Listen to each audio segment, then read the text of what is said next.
In Palestine, the Hamas resistance group offered positive responses to the possible truce proposed by Qatar and Egypt. From Gaza, our colleague Huga Hegazi with the details.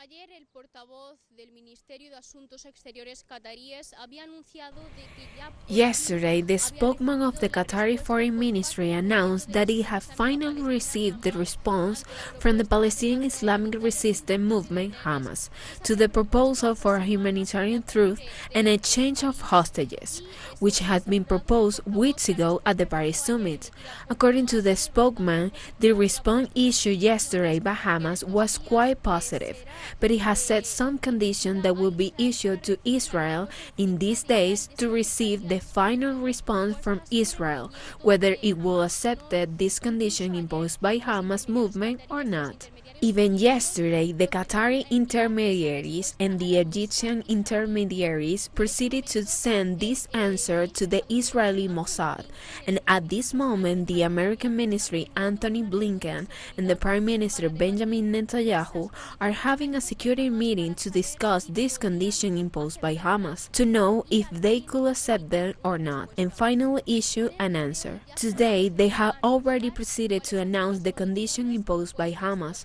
Hamas has proposed that this humanitarian truce or this temporary ceasefire be carried out in 3 phases. The first phase will include a humanitarian truce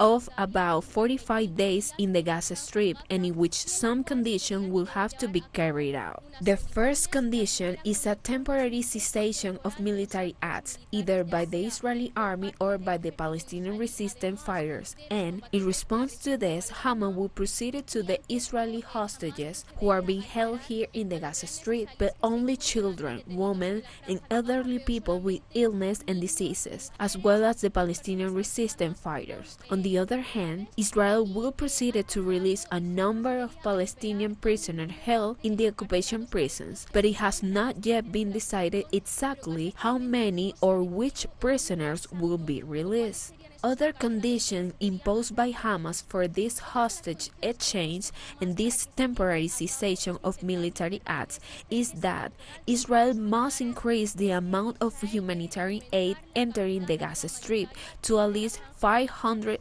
trucks per day, including not only food but also fuel and medical supplies. Also reiterate the need for the entry of caravans and tents in the first phase, as for approximately 60,000 caravans and 200,000 tents for all these evacuated Gazans who have been found themselves without homes and whose homes have been destroyed by the bombardment of the army of the Israeli occupation. Also, in the first phase, there was a partial withdrawal of the army of the Israeli occupation, which will be installed in the areas of the border territories of the Gaza Strip to allow the free movement of the inhabitants of the Gaza Strip, in addition to the return of the evacuees who are in the southern area to their homes, in the northern area and in the city of Gaza. Also, in the first phase, it had been requested the entry of the necessary mechanism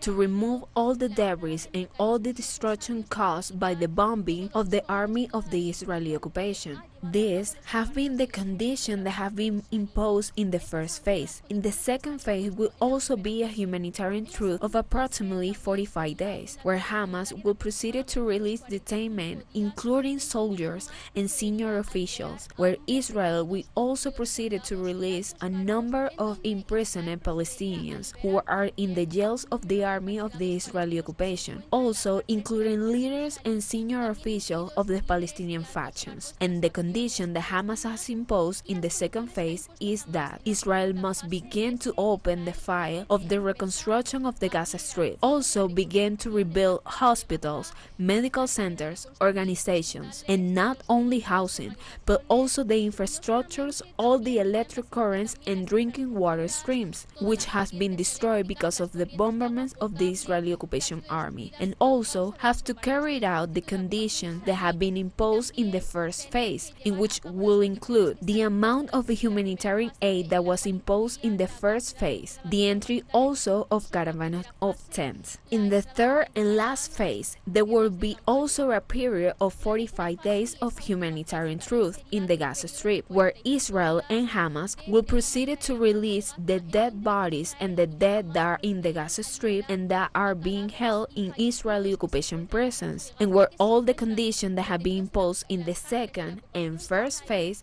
will also be carried out. After these three phases, we'll be debating whether there will be an end to this war or whether they will resume again the military acts in the Gaza Strip. But what the Egyptian intermediaries and the Qatari intermediaries and the United States are doing is trying to reach a permanent agreement between these two entities to end this war in the Gaza Strip.